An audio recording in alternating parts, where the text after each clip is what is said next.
I know a lot of financial advisors talk against this, but for me personally, for my emergencies, that's what I have my credit card for. Okay. Yeah, I have a credit line of over $16,000. So God bless you. Provided I lost my job, I'm good. You're good. Yeah. Okay. That's smart. Yeah. So I'm not trying to touch that. But you know what? That credit line only came on because me and my family worked together. Because my mom added me on as a authorized user. Oh, what you saying? Yeah. See, and that comes back to what I was saying earlier. Families need to literally sit down and work together. For the first this year is anybody that's known me for years known that my family, even though I do talk well about them, it's a lot of conflict. It's a lot of button heads that goes on behind the scenes. And this year, things are starting to fall into place. We're able to sit down and work together. I literally had a meeting the other day with my dad and brother and mom about what everybody's financial goals are for next year. And that is crazy that anybody who knew me like in back 2009, me and my father was like about to fight, like physically fight. Damn. You know, it was ridiculous. So it's important for families to work together. Like they're about to buy a house. And you know, we're all bouncing ideas off of each other, and we're all working together so that everybody can be financially stable. It's beautiful. That's a beautiful thing. So maximizing that savings and that retirement. And I also use the Robinhood app. If y'all haven't heard of that, it's an app where you can invest money into the stock market and, you know, buy stocks and bonds, and there's no fee. See, when you sign up with like Merrill Lynch or something like that, there's a fee. And then the money that goes to your retirement through your job, they have a financial advisor that controls where it goes. Okay. But at least with me, if I do $10 every check, I can get like, you know, like I can invest small, like it's Sprint or Target, whatever I want to do. And with that app, everybody that you invite, you get a free stock. So when I started with the app, I started with maybe $40, and by helping other people and just teaching them the little tricks that I know, giving them a little tips and stuff. I'm about to pull it up. I'm about to pull up my history. But I want Lady T to tell me, what's that say right there in the green, that plus sign? How much is that? Wow, $240.87. That's how much I've gotten from pretty much. Well, let me see that. Because you put me on the route. Yeah, right. That's Nice. Nice. So everybody that, I mean, right now the stock market is going down in general, but it is bouncing back up slow. But everybody that I know is that I put on is doing the same thing, slowly but surely, just getting a little stock here, a little stock there, and then they're seeing it grow. And Jayden, I thank you for putting me on to it. Definitely. Because I didn't bought stocks in different companies. But yeah, you're right. The stock market is kind of, and you can pull your money out. It's always like this. Because you can. Because when I went to Vegas, I wanted some more money, and I just sold almost everything, and I got $250 out.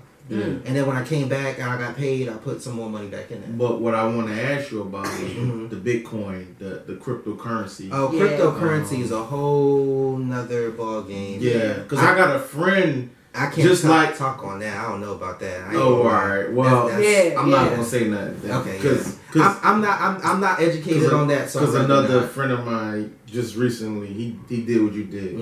He said, "Yo, sign up for Coinbase, get your cryptocurrency joint." And I'm still learning it. Right. So I don't want to really talk too much about it because I don't know too much about it. Right. But he's having success with it. Shout out Des. All right. Okay. That's what's up. Maybe one day I'll get into it, but okay. Yeah. All right. Also, let's see what else can people. Let's talk about credit. Yes. Now, I'm only gonna talk a little bit about that because if you need help with your credit, they can go to who? The credit doctor? Credit doctor. If you're in Philly, go to the credit doctor. Yeah, if you're in Philly, go to the credit doctor on Instagram at the credit doctor. Now there's so many resources and so many tips and tricks. If you go on YouTube to find makeup tutorials, you can go on YouTube to find credit score tips. But some things that work for me is using less than 30%. Everybody's going to tell you that. Make sure you use less than 30% of your outstanding credit line. But what I found out was it's important for you to find out when your credit cards report to the credit bureau. See, I came into a time where it was hard for me to use 30%. I found myself maxing out my credit card and it was staying maxed, right? So then I figured, okay, my credit card company is reporting to the credit bureaus on the last day of the month. So if I pay off this credit card in full, the smaller one that's like only like $1,400, if I pay that off in full on the 29th, then it looks like I'm using 0%. So then my credit score looks good. And then if I put my rent on it on the 1st, the credit bureaus don't know that. If I put my rent, utilities, and everything on the 1st, then hey, it still looks like I'm using 0% on my credit score. Mm-hmm. So that's a little trick. If in the meantime, until you get to the point where you're only using 30%, or less than the 30% of your outstanding credit line. Pay all your bills. Always pay it on time. Listen, there's no excuse. At least pay the minimum. I don't recommend paying the minimum, of course, but hey, shit happens. But you gotta pay it on time, and that's facts. Yeah, it's very complicated as far as all of what goes into your credit score, but overall, just being financially healthy.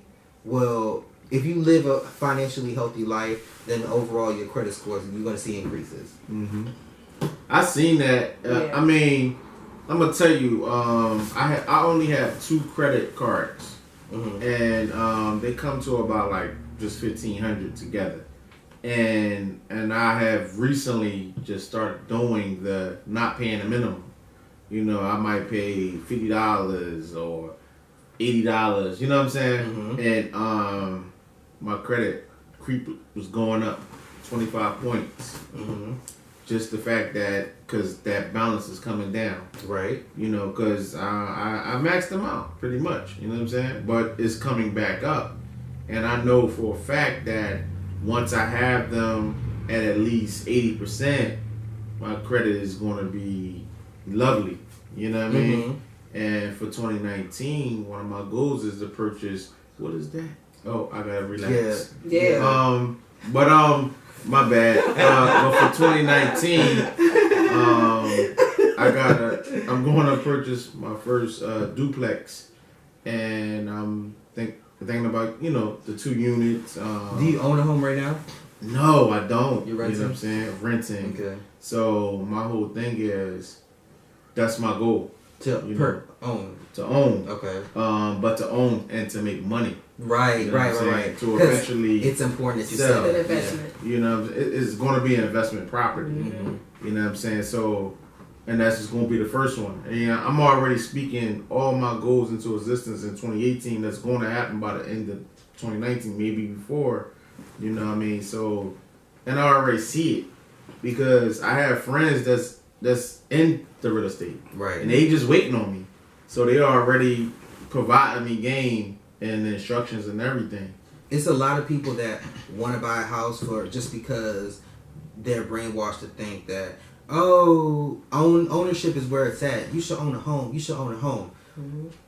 Yeah, it's where it's at eventually, but it doesn't make sense for everybody to own a house. It doesn't. For me, I'm single. Especially, I was about to say, if you have a family. I'm not getting married anytime soon, and I'm never having children. It make more sense to own a condo. It depends. If there's an HOA fee, no. Because the HOA fee, if you do, let's say your HOA fee is $300 a month. If you do $300 a month times 12 times 30 years, and that's a lot of money. That's like over $80,000, I think. That's just to nothing, just so that somebody can dump your trash. Crazy, right? So investment property Mm-hmm. is good. Rental property is good, but also that's not for everybody. There's a lot that comes with that.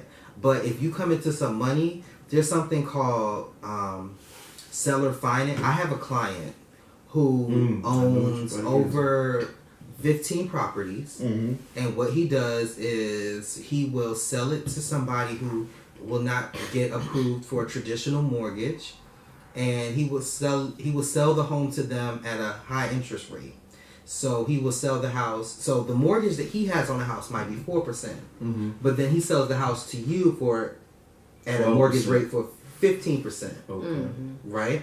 And it sounds good to you because your payments are low, but eventually, what happens is when you sell a home to somebody on an installment sale, then it's basically like a rental property, but you don't got to take care of all the maintenance and shit. If something pop off, it's their it's their problem. Yeah. You own a house now. Don't call me. You signed that thing. So even though I have the deed to this house, until you pay off this mortgage, so it's not my rent responsibility. Pretty much, yeah. Rent to own is a little different, but yeah. But I mean, when you do that, you have to get a lawyer involved to work up the paperwork. But it's worth it. It's very lucrative. That's honestly what my parents are in the process of doing. They're getting a second home, and then they're gonna fix up their primary residence that they've been living in since the 90s. They're gonna renovate it, put like maybe $70,000 into it, and then put it on the market, and then do the installment sale. So it's kind of like flipping homes. Pretty much. Yeah. Okay. Yeah, I got another friend that's doing that too. He's flipping houses. So yeah, it's I don't want to do the flipping houses though. Yeah, I'm not. Yeah, it's too much. It's a lot. Yeah, you know, because you investing in property that you hoping that you get a certain kind of profit on. Unless you kind of do it slow, and unless that's your full-time gig type of situation. But I mean, you know, we actually work, you know, and that's not, you know, a lot of people, that's another thing, will tell you don't work, like, you know, don't work for the white man, you need to own your own business. But at the end of the day, if everybody owned a business, there would be no employees. Yeah, there you go.